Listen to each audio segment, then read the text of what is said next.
ఇక్కడ క్యాండిడేట్ కాంగ్రెస్ నుంచి Naveen Yadav, is a youth leader.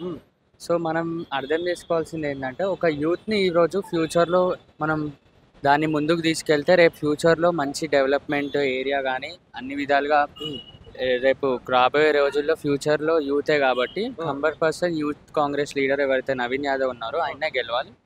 ఈ షుడ్ ఓన్లీ విన్. కానీ అంటారు కదా, ఎలిగేషన్ చేస్తారు దానిపైన ఇట్లా అట్లా అని చెప్పేసి ఎలిగేషన్ పెడుతున్నారు బీఆర్ఎస్ నాయకులు.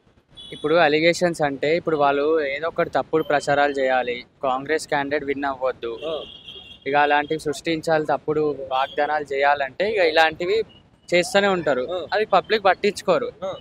అది నేను చెప్పదలుచుకుంటే స్టూడెంట్స్ కి కాంగ్రెస్ పార్టీ ఏం చేయలేదు, ఏం చేస్తారు స్టూడెంట్స్ కి అని చెప్పేసి అడుగుతారు.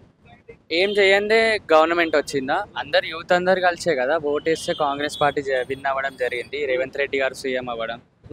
నేను అట్లా అనుకోవడం లేదు. ఎందుకంటే ఇప్పుడు ఉన్న సిచ్యువేషన్లో బీఆర్ఎస్ పార్టీ 10 years నుంచి అసలు ఏం చేయలేదు స్టేట్కి చెప్పాలంటే. అందుకే వాళ్ళు వద్దని చెప్పే కదా కాంగ్రెస్కి విన్ చేయడం జరిగింది. సో యూత్కి అంటే ముఖ్యంగా స్టూడెంట్స్కి ఏంటంటే అన్ని విధాలుగా మంచి జరుగుతున్నాయి. ఎందుకంటే మనం చూస్తున్నాం లాస్ట్ 2 years నుంచి సీఎం గారు ఏదైతే Group 1 నోటిఫికేషన్స్ కానీ జాబ్స్ కానీ అన్ని విధాలుగా స్టూడెంట్స్కి మంచిగా చేయడం జరిగింది. సో అదొక్కటి చూసుకొని లాస్ట్ 10 years కేసీఆర్ ఉన్నప్పుడు అసలు ఏం జరిగింది, ఇప్పుడు 2 yearsలో రేవంత్ రెడ్డి గారు సీఎం అయినప్పుడు కంపేర్ చేసి చూస్తే దాన్ని బట్టి మనకు అర్థమవుతుంది అసలు ఇంకోటి ఇక్కడ రేవంత్ రెడ్డి గారు సీఎం అయిన తర్వాత కేటీఆర్ గారు ఐటీ మినిస్టర్గా ఉన్నప్పుడు నాకు తెలిసి ఒక 2,000 to 3,000 crores ఇన్వెస్ట్మెంట్స్ ఐటీ తీసుకొస్తే, అదే రేవంత్ రెడ్డి గారు మరియు శ్రీధర్ బాబు గారు ఐటీ మినిస్టర్ గారు ఏవైతే ఉన్నారో వాళ్ళు ఐటీ ఇన్వెస్ట్మెంట్స్ ఏదైతే లండన్ నుంచి కానీ ఆస్ట్రేలియా నుంచి సింగపూర్ నుంచి ఆల్మోస్ట్ 80,000 to 70,000 crores తీసుకురావడం జరిగింది. ఇప్పుడు దానికి దీన్ని కంపేర్ చేసి చూస్తే అది పబ్లిక్కే అర్థమవుతుంది అసలు ఎవరు ఏంది డెవలప్ చేస్తున్నారు, లాస్ట్ 2 years నుంచి అసలు ఏమి ఇప్పుడు ఏం జరుగుతుంది.